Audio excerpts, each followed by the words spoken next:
President Su, tungkol saan to? Magkasama ba tayong matutulog ngayon? Sa panaginip mo lang, Nagtatanong lang naman ako. ikaw na sa kama. Ako sa sofa ngayong gabi. Sa ganitong sitwasyon, hindi ba dapat ako nasa sofa? Easy lang. President Su, actually, curious ako. Sa tulad mong babae, pag pumipili ng lalaki, anong hinahanap mo sa kanya? Gusto mong malaman ang pananaw ko sa pag-ibig. Oo nga. Una, dapat may chemistry. Dapat mabuti ang ugali niya. Susunod, dapat tapat at may integridad.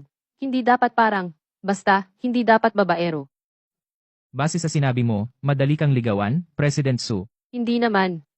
Sabi ko nga dapat may chemistry. Mukhang mataas nga ang standards mo, President Su. Siyempre, hindi ka basta-basta. President Su, bakit parang ang init dito? Naka-aircon ba?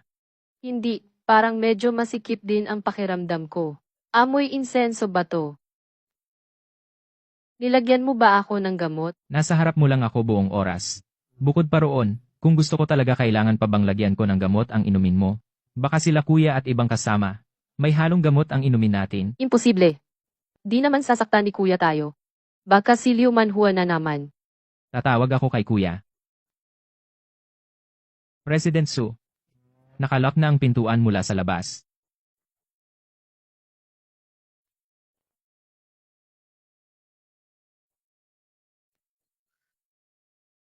Miss Su, tiis lang. Pupunta muna ako sa CR para magpalamig.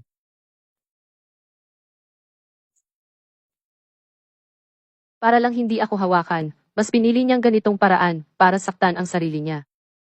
Ganun ba talaga ako kapangit? Haha, mukhang effective ah. Ang batang lalaki na to, ang init ng dugo. Hindi pa nga siya nakabangon. Ma, ang ginagawa natin, okay ba talaga to?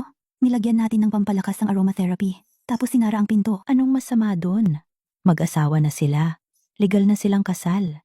Hindi lang nila alam. Tama. Pag nagkatuluyan na, si Patriarch Su, ipapaalam na yan. Nagmaman matchmaker lang naman tayo.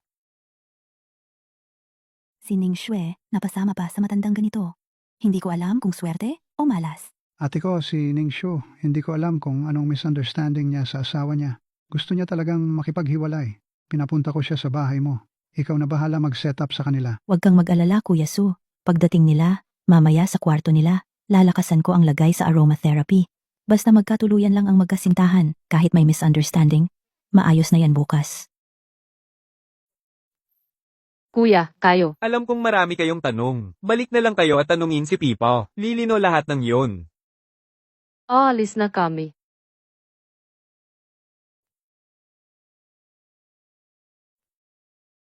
Bumalik na si Ning Shue. Si Pipao, siya mismo nagluto. Ginawa ko yung mga paborito mong ulam. Halika, tikman mo. Kain muna tayo. By the way, Ning Shue, ano tingin mo kay Ye Feng? Kamusta siya?